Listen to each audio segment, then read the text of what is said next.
Assalamualaikum warahmatullahi wabarakatuh. Waalaikumsalam. Bismillahirrahmanirrahim. Alhamdulillahi rabbil alamin. Wa bihi nasta'inu ala umuri dunya waddin. Wassalatu wassalamu ala asyrafil anbiya'i wal mursalin.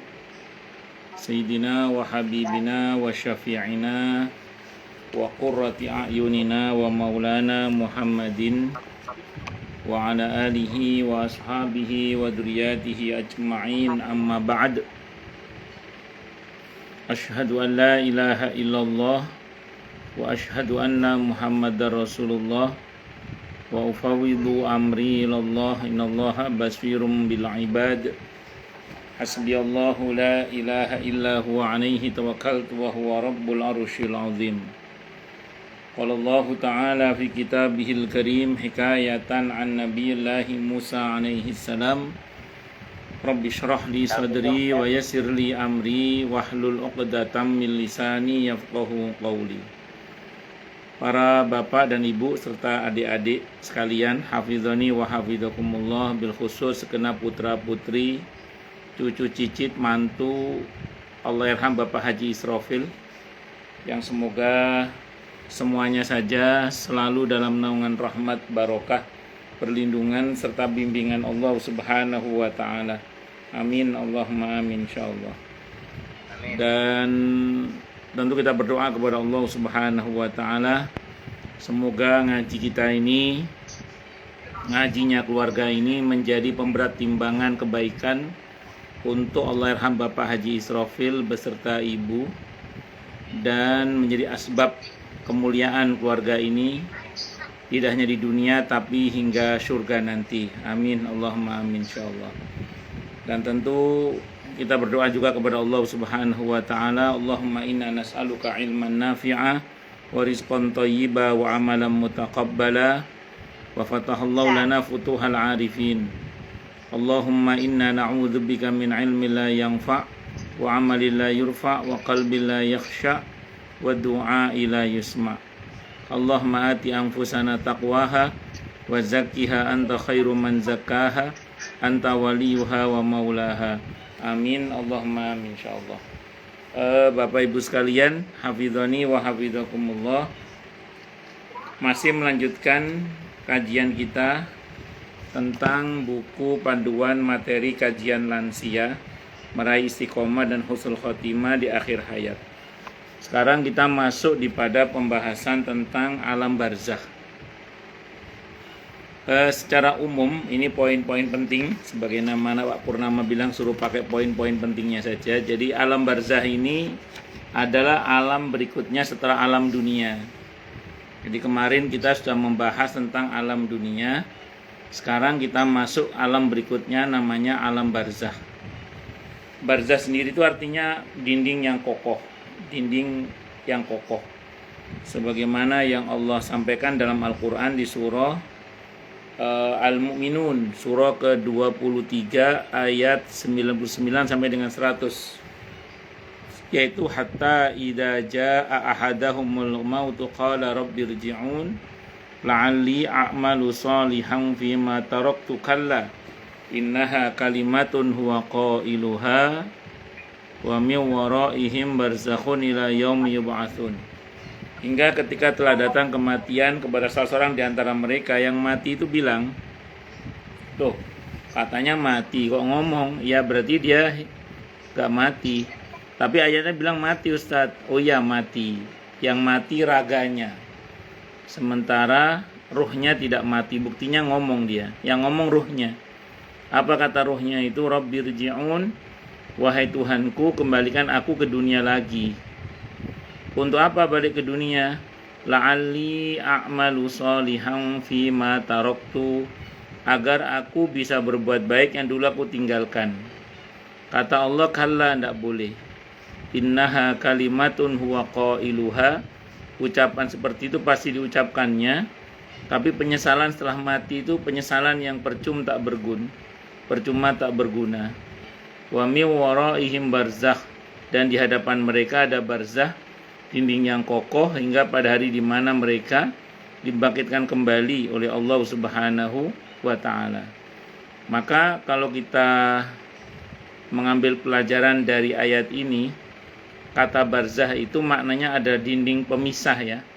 Kalau dalam konteks ayat itu dinding pemisah antara alam dunia dengan alam akhirat. Karena barzah itu adalah gerbang akhirat.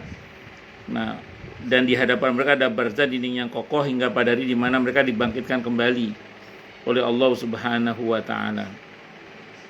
Makanya ini jadi etikot keyakinan kita ya, biar kita nggak usah bingung kalau ada orang kesurupan, ngakunya kakeknya yang sudah mati, ibunya yang sudah mati, itu pastikan itu jin ya. Jadi itu bukan ruh tapi jin. Kenapa? Karena ayat Al-Qur'annya menginformasikan orang kalau sudah mati ruhnya itu tertawan di alam barzah.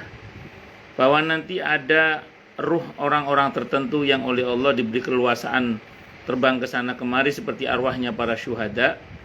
Namun itu tidak berarti lantas dia masuk ke badan orang. Karena yang masuk ke badan orang itu kalau nggak jin kafir, jin fasik.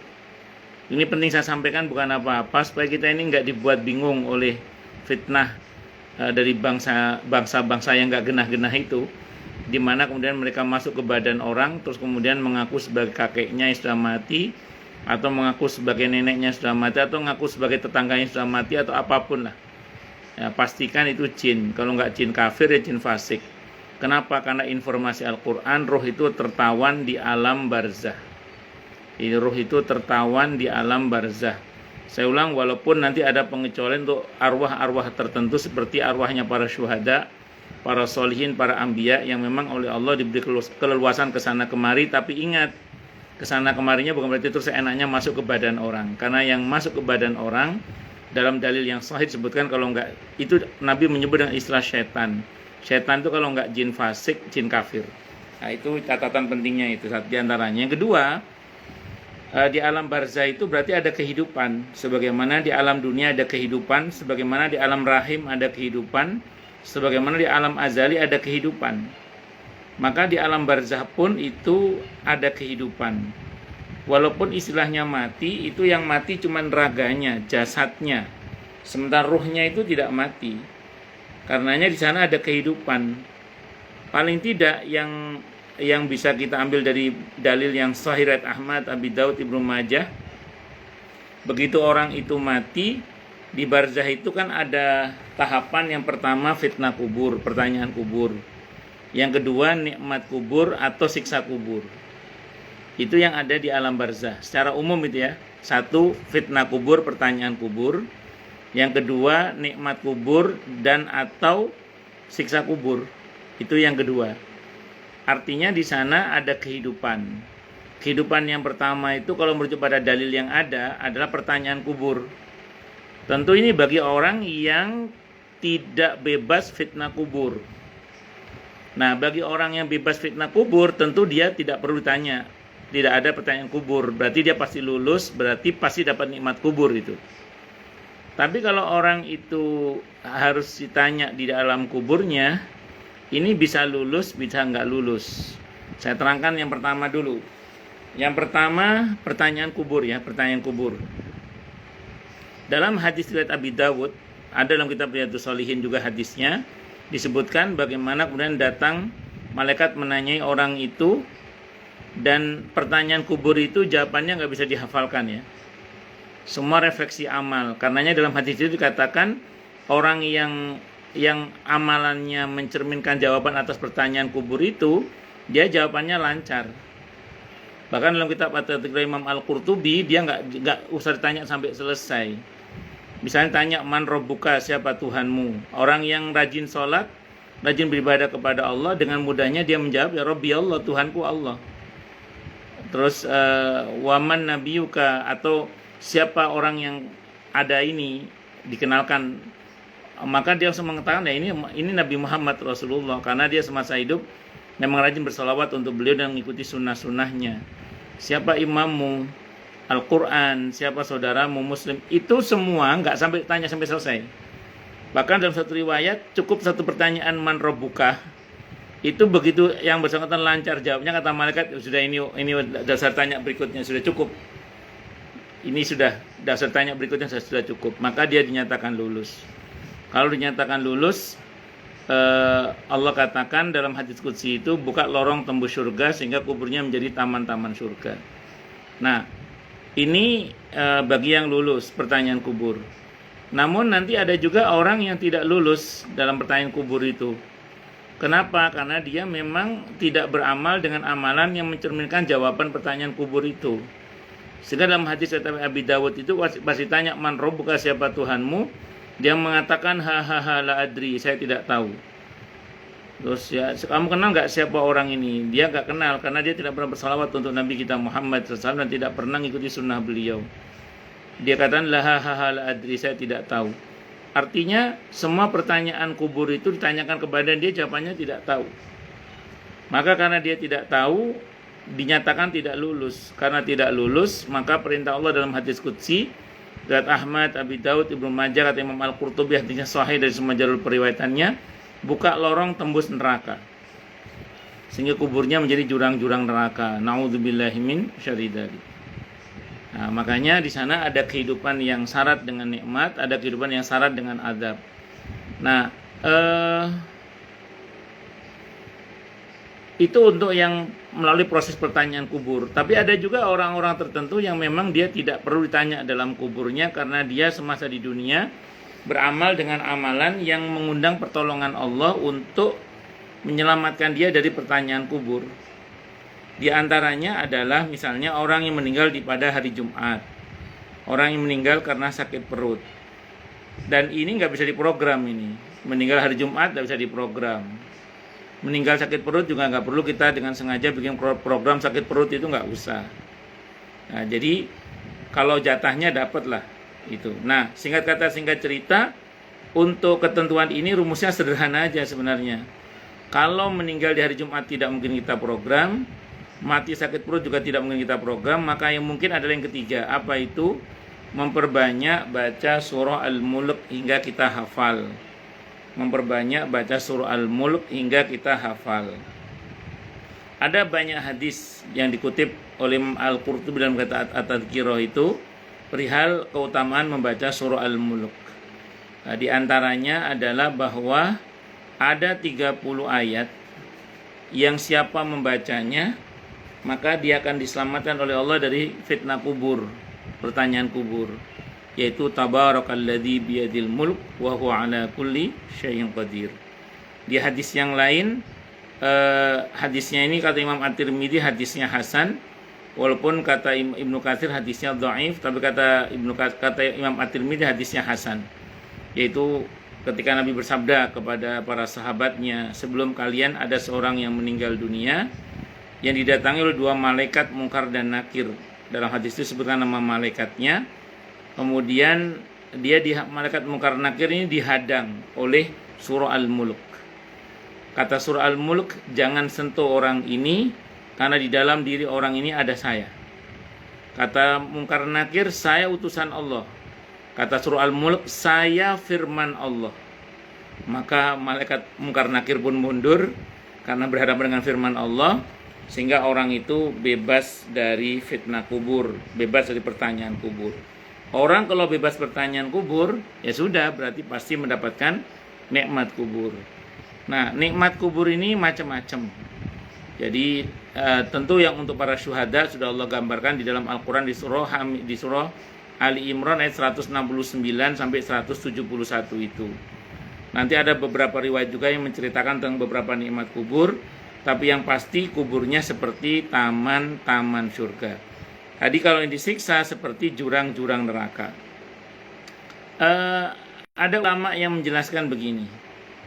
Ada orang-orang tertentu yang kuburnya itu seperti taman-taman surga sampai hari kiamat.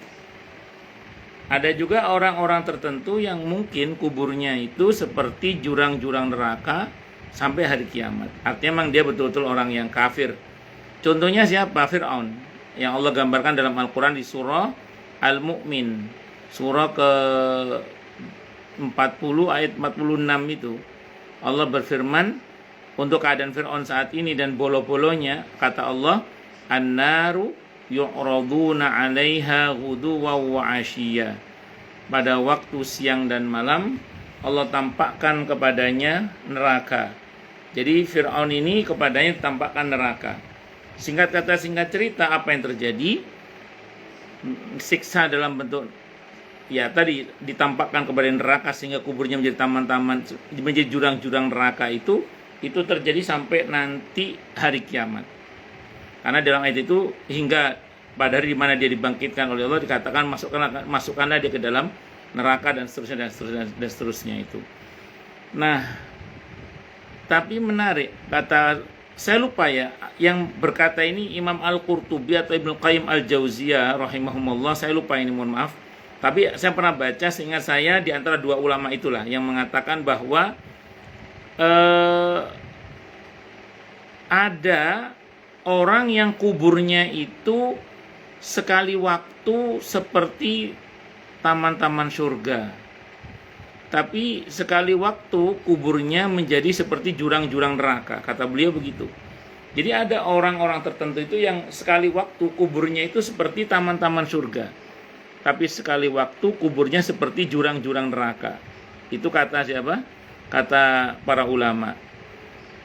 Kenapa itu kok terjadi? Rupanya yang bersangkutan ini ketika wafat masih punya dosa jariah di samping pahala jariah. Jadi dia ini punya dosa jariah di samping pahala yang jariah. Jadi dia punya pahala yang terus mengalir karena dia nyumbang masjid, nyumbang musola, nyumbang majelis taklim, nyumbang mushaf Al-Quran, membuat pengadaan sumur bersih. Dia pernah memperbaiki jalan, ngasih modal usaha, beasiswa sekolah, macam-macam lah. Sehingga ketika semua kebaikan itu terjadi, dia dapat pahalanya sehingga kuburnya menjadi taman-taman surga. Tapi rupanya kata para ulama tadi, yang bersangkutan ini juga punya dosa yang jariah, dosa yang masih terus mengalir. Sehingga di jam-jam tertentu dia kuburnya menjadi jurang-jurang neraka. Kenapa? Karena apa yang pernah dia ajarkan dalam bentuk keburukan atau yang pernah dia contohkan dalam bentuk keburukan itu sedang dikerjakan oleh orang lain. Sehingga ketika orang itu mengerjakan keburukan yang dia contohkan, yang diajarkan, maka kemudian yang bersangkutan itu kuburnya menjadi jurang-jurang neraka. Na'udzubillahi min syarri dzalik. Maka singkat kata singkat cerita, kalau kita bicara ini, mumpung kita masih hidup ini, nah kan maaf namanya manusia ya, semua kita pasti punya masa lalu, entah yang baik maupun yang buruk.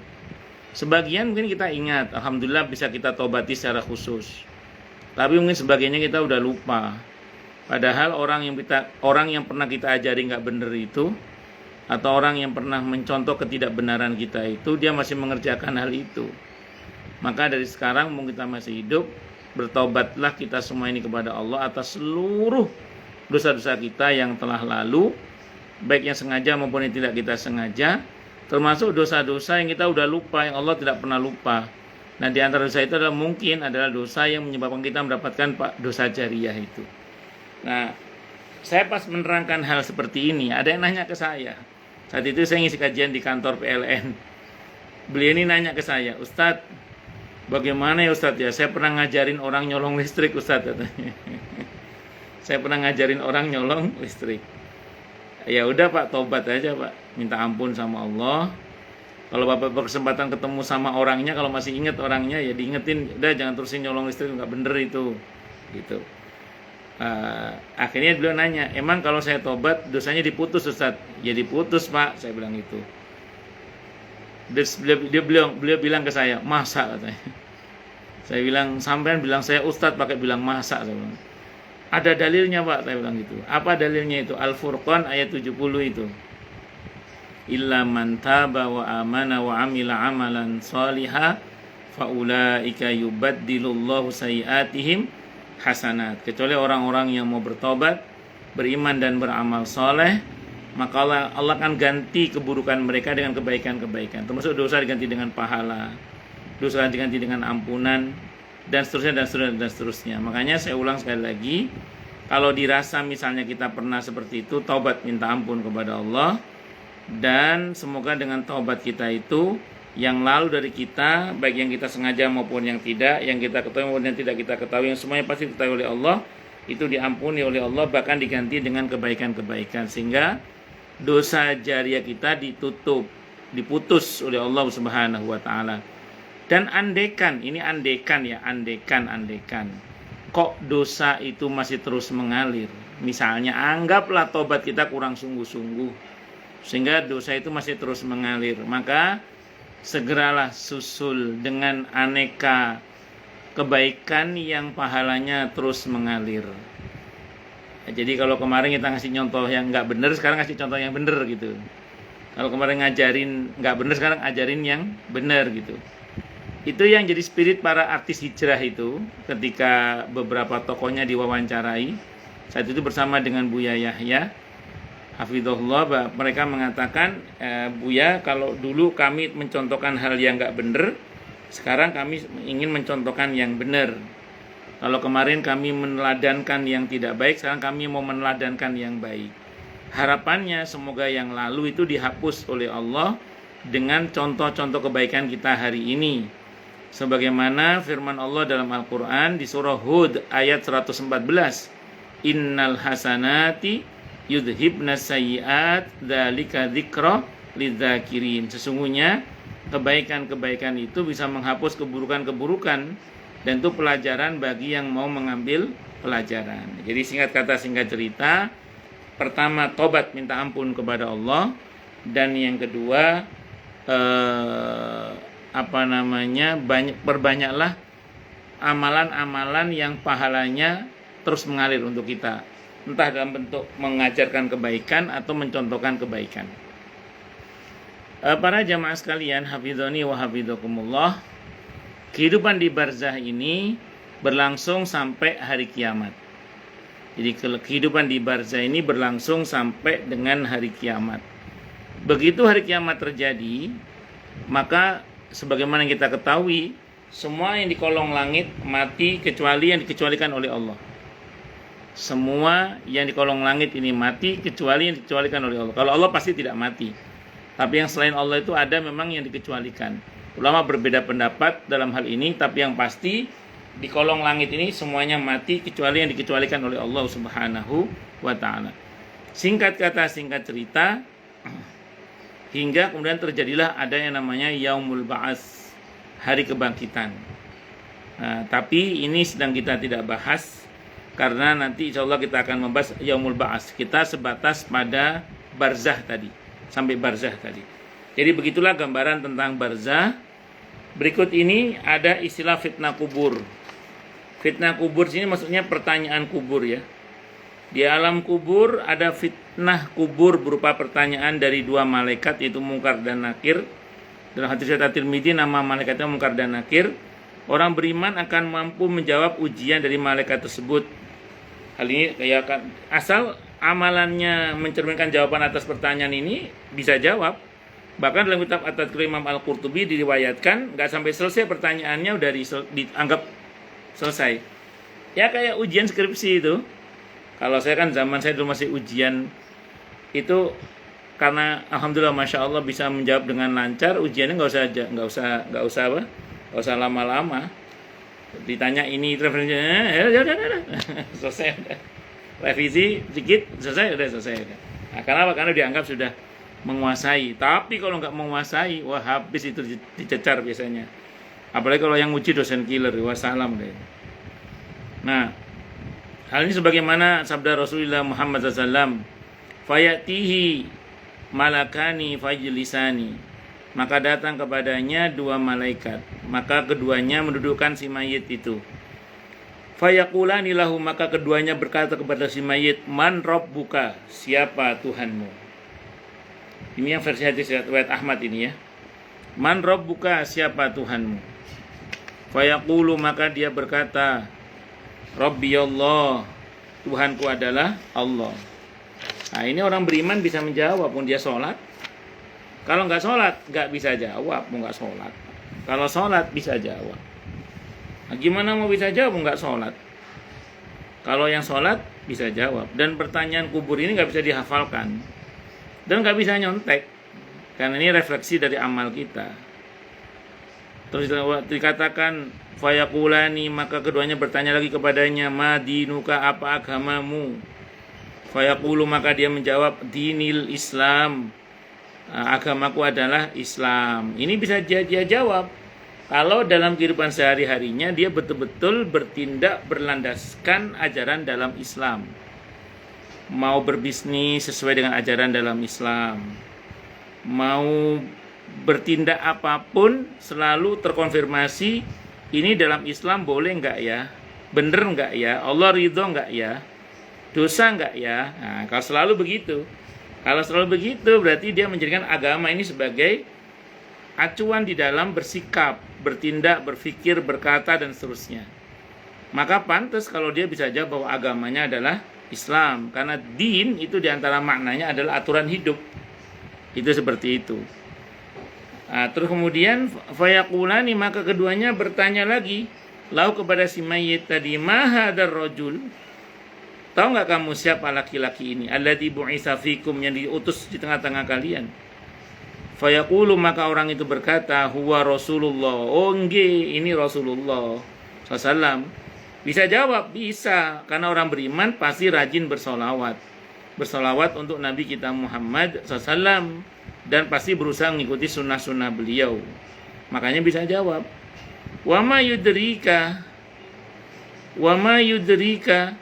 fayaqulu qara'tu kitaballahi fa amantu bihi wa saddaqtu fayunadi munadin bisama angqad sadaqa abdi fafrishuhu minal jannah wa albisu minal jannah. Apa yang kamu ketahui yang lain selain dari apa yang ditanyakan tadi itu? Maka si mayit tadi menjawab, aku membaca kitab Allah, aku mengimaninya dan membenarkannya. Maka kemudian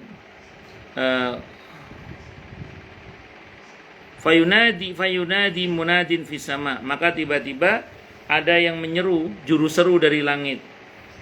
Apa kata seruan itu? Angqad sadaqa abdi fafrishuhu minal jannah.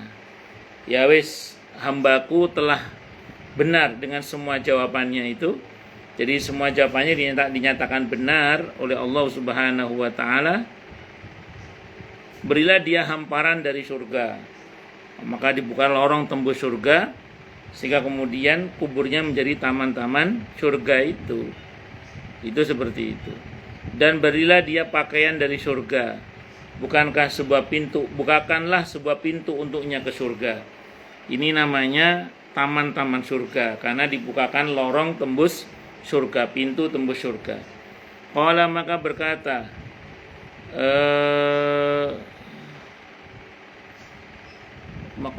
berkata siapa rawi?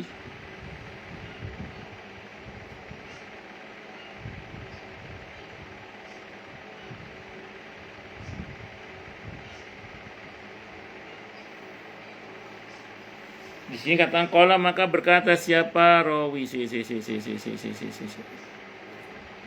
Ini kayaknya Rasulullah. Qala, maka bersabda siapa Rasulullah Muhammad SAW, ini harusnya.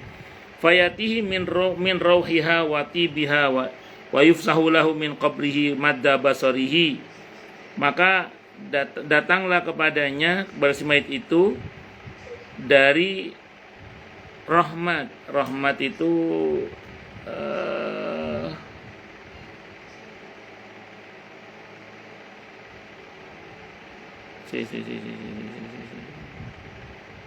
maka datanglah kepadanya bau dan wangi surga. Jadi baunya surga, wanginya surga itu disampaikan kepada si mayit tadi itu. Wa yufsahu lahu fi qabrihi, dan dilapangkan untuknya di dalam kuburnya itu madda basari, sejauh dia memandang, kuburnya jadi lapang.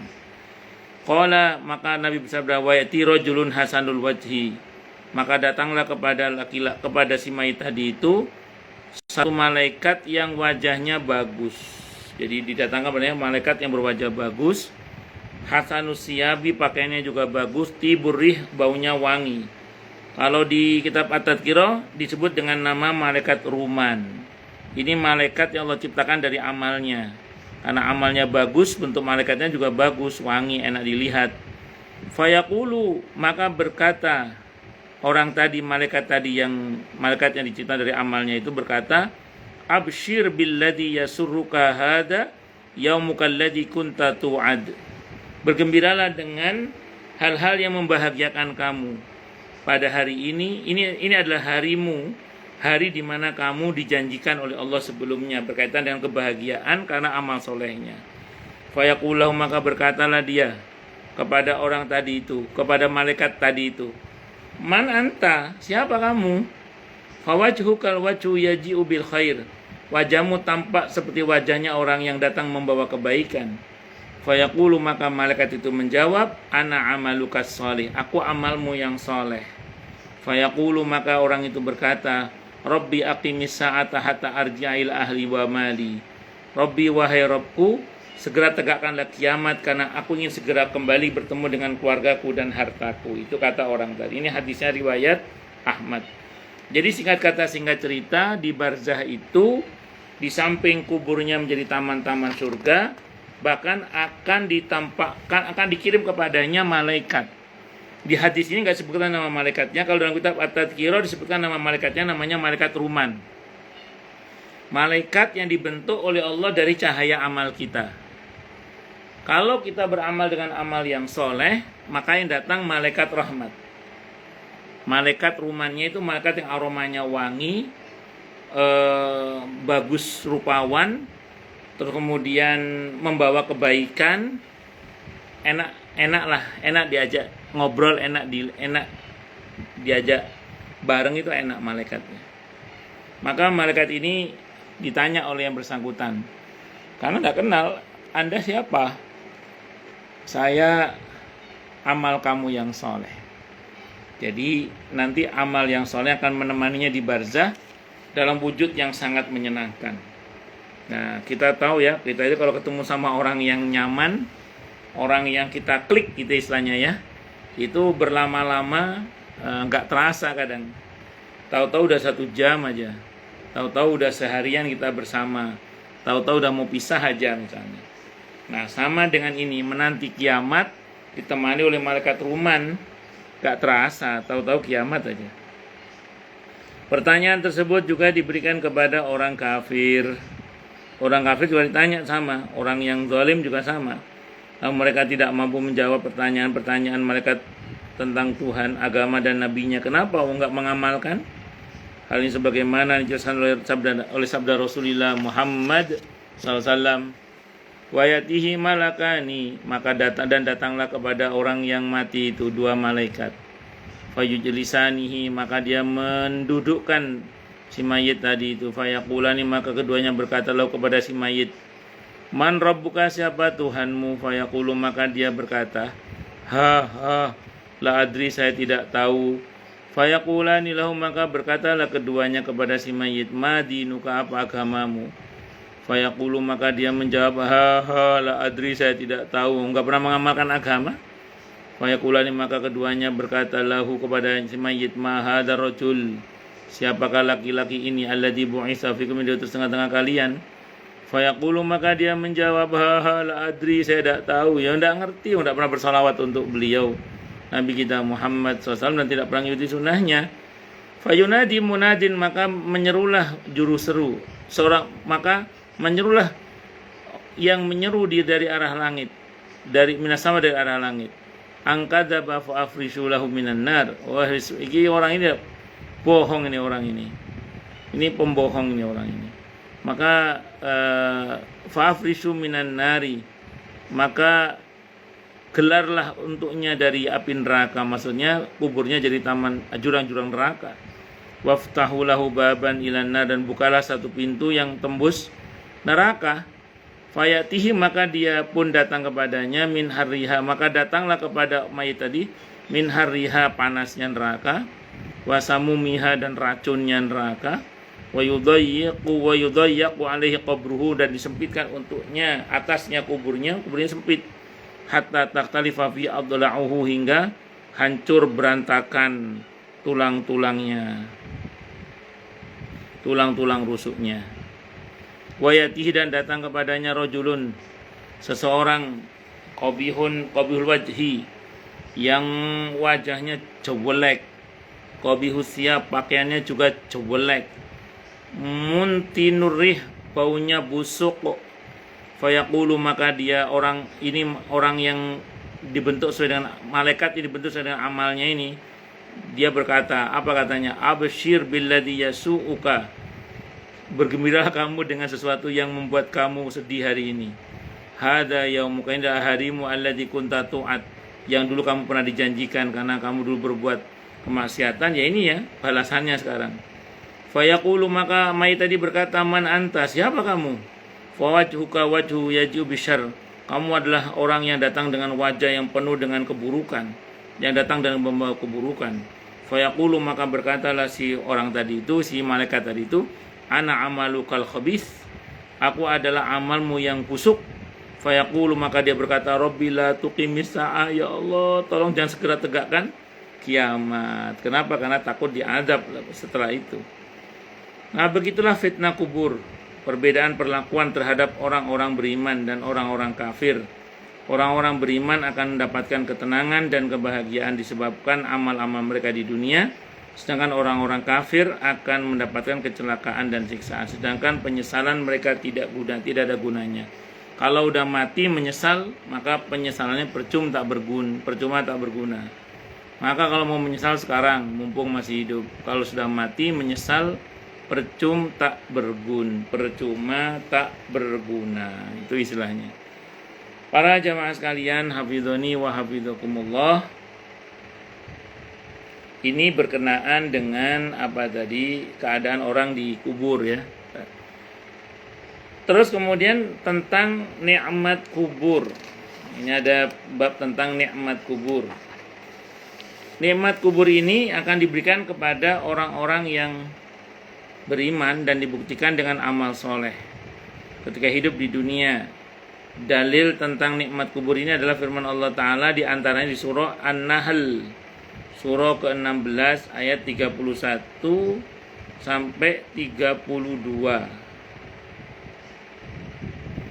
Kadzalika yajzillahul muttaqin. Kalau mau lengkapnya dari 30 ya, 30, 31, 32 sebenarnya. Alladzina tatawaffahumul malaikatu thayyibina yaquluna salamun alaikum udkhulul jannata bima kuntum ta'malun. Demikianlah Allah memberikan balasan kepada orang-orang yang bertakwa, yaitu orang yang ketika diwafatkan oleh para malaikat dalam keadaan baik. Orang bertakwa itu diwafatkan oleh para malaikat dalam keadaan baik karena memang dia orang baik. Maka SOP-nya para malaikat itu wajib mengucapkan salamun alaikum, wajib permisi dulu. Maka udkhulu, masuklah kalian semuanya al-jannata, ke dalam surga, bima kuntum ta'malun, sebabkan apa yang kalian kerjakan. Jadi ayat ini menegaskan tentang orang yang bertakwa itu dalam pandangan Allah adalah orang yang baik. Karena orang yang baik, maka diwafatkan oleh para malaikat utusan Allah dengan cara yang baik. SOP-nya para malaikat wajib mengucap salam. Kalau kita mau cocok dengan ayat ini, maka jadilah orang yang bertakwa. Karena ayat ini menceritakan orang yang bertakwa itu malaikat mautnya wajib mengucap salam permisi terlebih dahulu. Bahkan dalam kitab At-Tadhkirah disebutkan malaikat maut itu sebelum mencabut nyawa orang yang beriman, dia mengatakan Allah berkirim salam kepadamu. Nah, jadi dalam riwayat yang dikutip oleh Imam Al-Qurtubi dalam kitab At-Tadhkirah, malaikat maut yang datang menyampaikan Allah menyampaikan salam kepadamu. Kalau sampai kita dan semoga kita termasuk yang mendapatkan salam dari Allah, kebayang ya, yang nyampein salam yang punya keselamatan itu sendiri. Jadi kita pasti selamat. Semoga kita termasuk yang itu. Amin. Allahumma amin insyaallah. Dasar penetapan dalil di atas adalah firman-Nya, yaitu orang yang ketika diwafatkan oleh para malaikat dalam keadaan baik, mereka para malaikat mengatakan kepada mereka salamun alaikum, masuklah ke dalam surga. Meski mereka belum masuk ke dalam surga yang luasnya seluas langit dan bumi, akan tetapi mereka telah masuk ke dalam kubur yang di dalamnya terdapat kenikmatan surga karena sudah dibuka lorong tembus surga. Jadi ayat itu dipakai dalil oleh para ulama tentang adanya nikmat kubur. Mengenai adab kubur, tadi ayatnya udah saya kutip ya. Itu ada dua macam. Adab kubur itu ada Ada macam yang pertama, sini ada dua ya sini ya. Adab yang terus-menerus hingga hari kiamat. Naudzubillahi min syarri dzalik. Sebagaimana yang Allah firmankan dalam Al-Qur'an di surat ke-40 ayat 46 itu.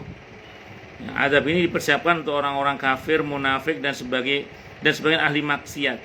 Sebagaimana firman Allah Ta'ala menceritakan tentang Fir'aun dan bala tentaranya. An-naru yu'raduna 'alaiha ghuduwan wa 'ashiyya wa yauma taqumu sa'atu adkhilu ala fir'auna asyaddal 'adzab. Kepada mereka diperlihatkan neraka pada pagi dan petang karena dibuka lorong tembus neraka itu. Dan pada hari terjadinya kiamat, lalu kepada malaikat diperintahkan masukkanlah Fir'aun dan kaumnya ke dalam adab yang sangat keras. Ini dalil Al-Quran ya yang dipakai tentang adanya siksa kubur. Ini penting saya sampaikan karena ada sekelompok orang itu yang tidak mengimani adanya siksa kubur. Mereka bermacam-macam alasannya. Di antaranya yang mereka mengatakan hadis-hadis yang menyebutkan siksa kubur itu nggak ada yang sahih mutawatir. Oke, kalau memang nggak mau pakai hadis, kita pakai Al-Quran aja. Ini Al-Qurannya. Kalau dalam kitab At-Tadhkirah Imam Al-Qurtubi disebutkan beberapa ayat malah. Ada beberapa ayat yang menginformasikan adanya siksa kubur. Terus yang kedua, adab kubur bersifat sementara. Yang kedua, yang pertama yang selamanya tadi. Yang kedua sifat sementara. Adab ini bagi sebagian ahli maksiat yang ringan kejahatannya, dia akan diadab sesuai dengan kejahatan yang dilakukannya. Kemudian siksaan diringankan atau dihentikan karena kemaksiatan dilakukannya tidak pantas mendapatkan siksa kecuali sebatas itu saja. Atau karena adanya sebagian perkara yang dapat melebur dosanya seperti kematian, seperti doa anak soleh. Yang dapat melebur dosa setelah kematian seperti doa anak yang soleh, sedekah jariyah yang dilakukan selama hidup di dunia, dan ilmu yang bermanfaat. Sesungguhnya Allah Maha Pengampun lagi Maha Penyayang. Jadi memang ada orang-orang tertentu itu yang tadinya diadab di kuburnya, tapi anaknya rajin mendoakannya sehingga adab itu ditiadakan.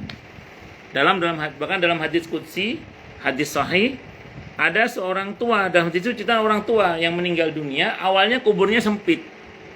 Lama-lama melapang laksana istana. Dan si orang tua bertanya, "Ya Allah, kubur saya tadinya sempit, sekarang kok lapang?" Kata Allah dalam hadis qudsi itu, ini karena istighfar anak-anakmu yang soleh. Karena istighfar anak-anakmu yang soleh. Allahu Akbar.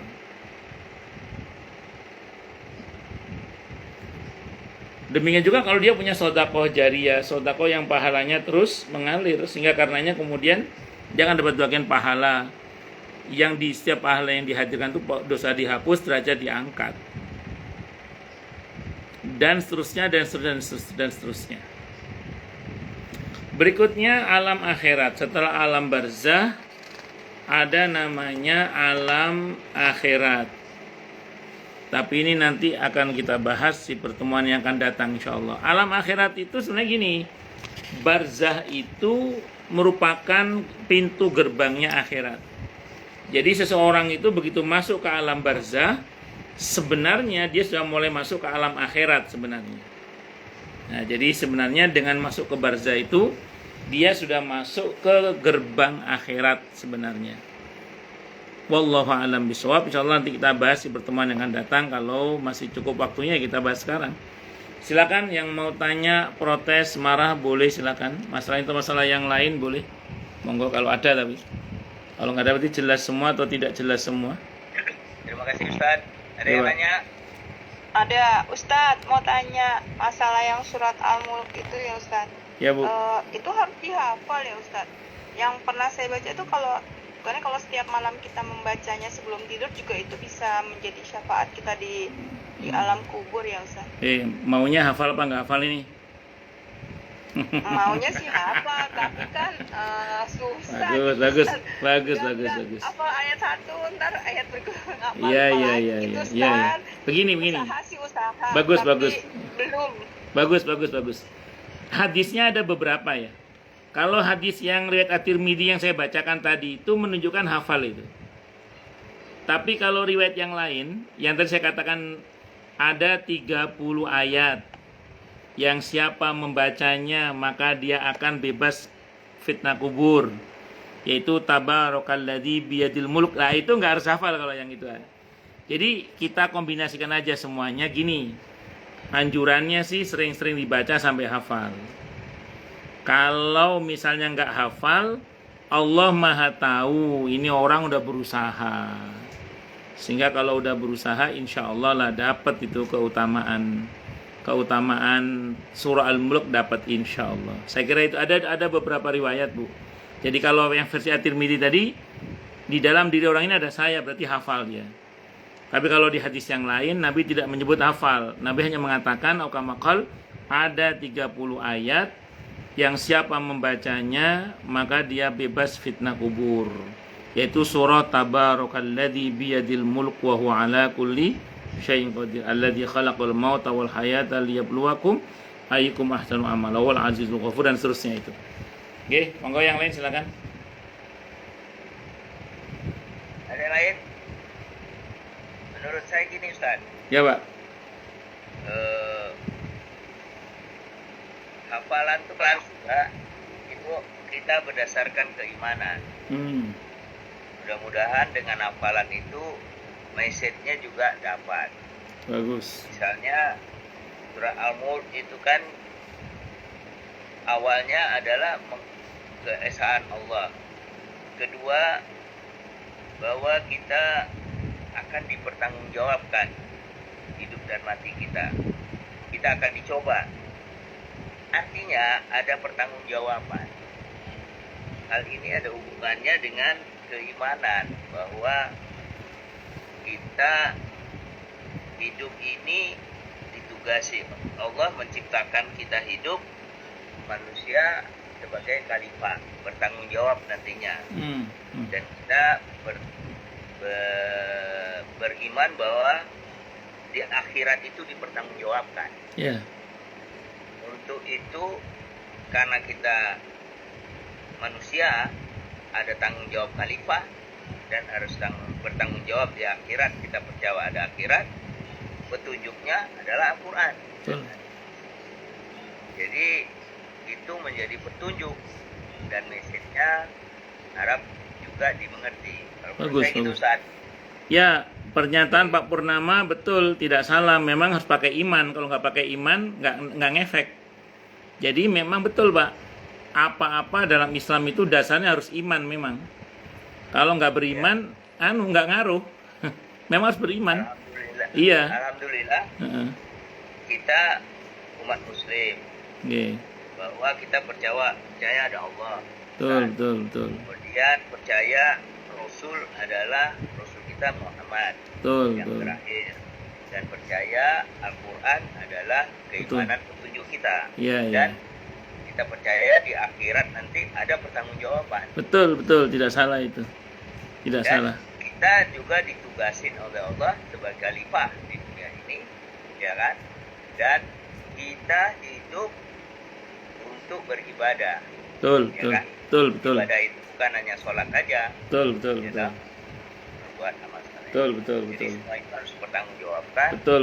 Sehingga di akhirat nanti ada pertanggungjawab setiap manusia. Ya, betul. Gitu, Ya, betul, tidak salah, Bapak. Betul. Idealnya begitu ya, emang. Al-Quran itu ada message yang harus diterima juga. Betul. Betul, Pak. Ada pertanyaan lain silakan. Atau ya, silakan lihat. Nyambung ini Pak Ustadz, pertanyaan Mbak Nani tadi bisa ditambah dengan ini ya Pak, doa di tahiyat akhir ya, Allahumma ini ya, yang dijauhkan dari azab kubur, fitnah dajjal itu ya Pak Ustadz ya. Ya. Ya. Jadi gini, bagus. Ya, jadi betul tidak salah. Sebenarnya gini, doa supaya kita selamat dari siksa kubur, fitnah kubur itu banyak sebenarnya. Di antaranya kalau dalam kitab At-Tadhkir Imam Al-Qurtubi itu kalau kita rajin baca surah Al-Ikhlas. Ya. Lagi-lagi memang kita mesti dengan iman lagi itu, karena memang Al-Ikhlas kan kaitannya dengan tauhid juga sama itu.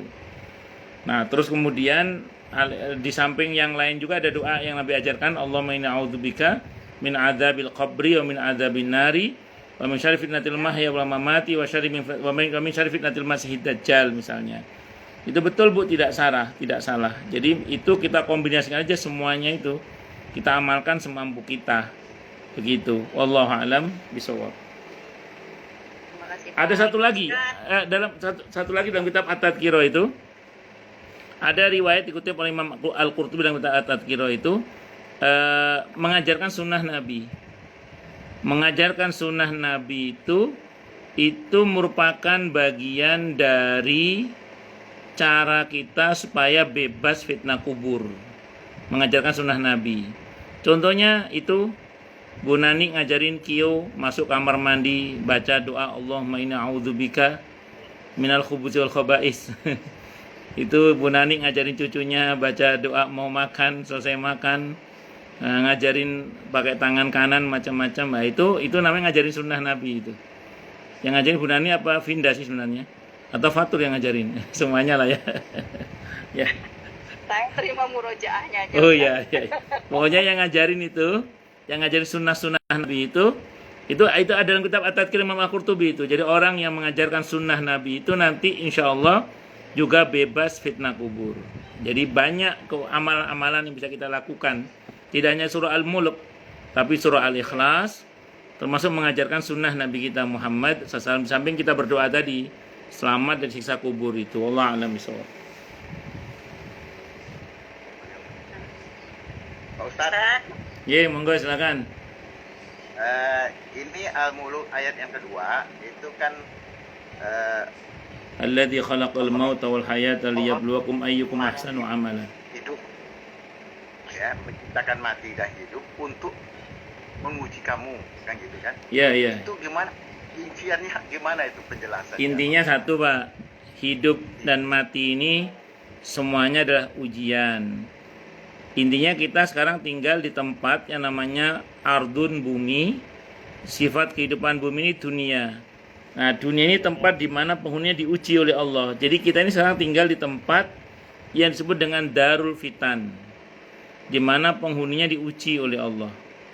Entah dengan kehidupan atau dengan kematian, dengan kebahagiaan ataupun dengan kesedihan, dengan kemuliaan ataupun dengan kehinaan, dengan kekayaan ataupun dengan kemiskinan. Semua itu ujian. Nah, bagusnya Allah itu gini Pak, Allah kasih kita soal ujian, tapi Allah kasih bocoran jawabannya. Jadi di mana kita tahu bocoran jawabannya? Baca Al-Quran. Di situ ada petunjuknya.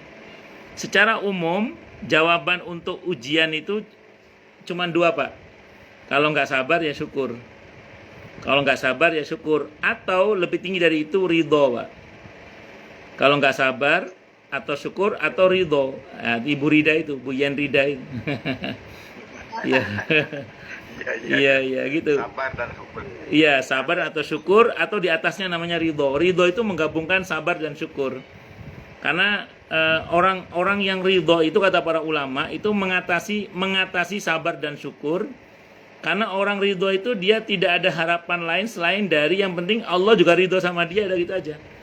Di benaknya yang penting Allah senang sama dia. Jadi apapun keputusan Allah dia terima dengan sabar dan atau dengan syukur itu. Begitu Pak. Allah a'lam bishawab. Terkait ke masalah ridho tadi Pak, saya pernah baca surat Al-Fajr ya. Iya, akhir menjelang akhir surah Al-Fajr ya. 28, 29. Iya, betul. Itu ada namanya istilahnya mardiyah. Iya. Mardiyah. Iya. Itu ada kaitannya dengan ketenangan jiwa dan ketenangannya ridho kitanya sendiri ridho. Dalam Al-Quran, nggih. Nah, itu penjelasannya gimana? Dalam Al-Quran Allah memanggil hambanya itu dengan sebutan bertingkat Pak. Ada yang ya ayyuhan nas, wahai manusia seluruhnya. Ada nanti ya ayyuhalladzina amanu, lebih tinggi lagi ya orang-orang yang telah beriman. Nah, nanti ada qul ya ibadiyalladzina asrafu ya ibadi. Itu lebih mesra lagi itu Pak. Karena sudah mulai diakui sebagai hambanya. Nah, puncaknya itu kalau di Al-Quran itu diantaranya yang kita bisa pahami adalah ketika Allah menyapa hambanya dengan sapaan ya ayyatuhan nafsul mutmainnah. Hei jiwa yang tenang, kembalilah kepada Tuhanmu dengan ridho dan diridhoi. Radiyah, mardiyah, dengan ridho dan diridhoi. Jadi mardiyah itu diridhoi oleh Allah karena sebelumnya dia ridho. Nah, orang yang ridho ini Pak, itu dia adalah orang yang ridho dengan segala keputusan Allah, baik dengan takdirnya maupun dengan syariatnya. Kalau takdirnya dia terima dengan sabar dan atau dengan syukur. Kalau syariatnya dia terima dengan sami'na wa ata'na. Nah, jadi kalau bapak saya kita bisa seperti itu, insya Allah, dan semoga kita termasuk yang Allah seru dan seruan. Ya ayyatuhan nafsul mutmainnah irji'i ila rabbiki radiyatan mardiyah fadkhuli fi ibadi wadkhuli jannati. Semoga ya, amin insyaallah.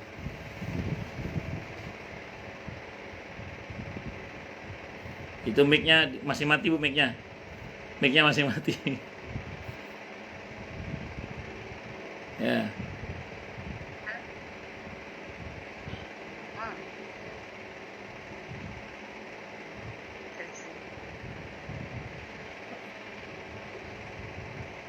Monggo silakan ya, yang lain. Pak Purnama mic-nya juga mati itu. Pak Ustadz? Ya Bu, ya Bu. Ya, jadi tetangga kita nih Pak Ustadz. Halo? Ya, halo. Ya, namanya Pak Ustadz, dia namanya ini Pak Ustadz, Mardiyah. Oh. Jadi tiap hari Pak Ustadz saya selalu baca ke ibu tuh, baca surat ini kan, irji'i ila rabbiki radiyatan mardiyah, kan? Dia mati di hari Senin Pak Ustadz. Betul-betul tenang dia mati sesudah sholat duha Pak Ustadz. Masya Allah. Cocok sekali dengan namanya Mardiyah ini Pak Ustadz. Cocok berarti ya. Cocok ya Allah, Ya, luar insya biasa, Insya Allah. Cuman itu aja info Pak Ustadz. Nggih Bu, nggih. Alhamdulillah.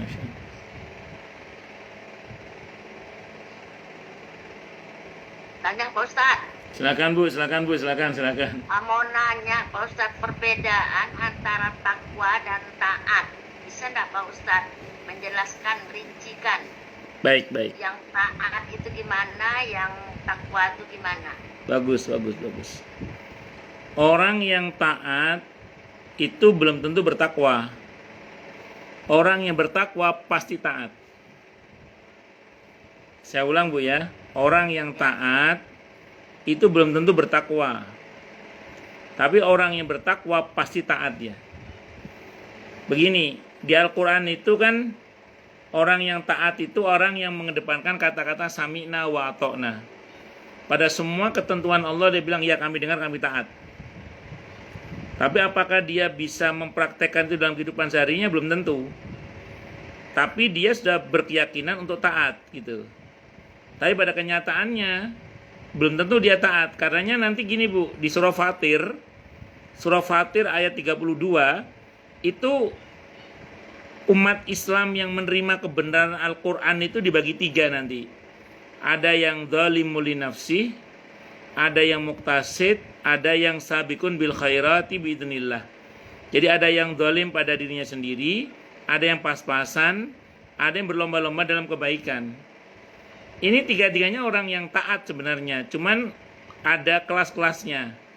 Ada yang taat tapi dia masih sering zalim pada diri sendiri. Ada orang yang karena keterbatasan kemampuannya dalam taat tadi itu, ada yang pas-pasan dalam ketaatannya, yang wajib tahu sunahnya enggak misalnya. Ada yang tadi dia berlomba-lomba dalam kebaikan dengan izin Allah. Nah, kata kuncinya satu Bu sebenarnya. Kalau orang yang bertakwa itu dia orang yang betul-betul berusaha melaksanakan semua perintah Allah dan dia jauhi larangannya. Bahwa namanya orang kadang berbuat dosa, maka dia akan segera bertobat minta ampun kepada Allah. Nah, itulah kenapa orang yang bertakwa pasti orang yang taat. Tapi orang yang taat belum tentu dia bertakwa. Karena tingkat ketaatan orang itu berbeda-beda. Saya kira itu Bu, Allahu a'lam shawab. Jadi lebih tinggi taat ya Pak daripada takwa ya Pak. Lebih tinggi takwa. Lebih tinggi takwa. Hah? Lebih tinggi takwa. Lebih tinggi takwa. Iya, lebih tinggi takwa. Terbalik. Ibu cuma terbalik tuh. Itu balik ya. Takwa lebih tinggi daripada taat ya. Iya, betul. Makasih Pak Ustaz. Oke, sami-sami Bu. Samo-samo. Nih. Balik ke ridho tadi, Ustaz. Ya, Pak. Kita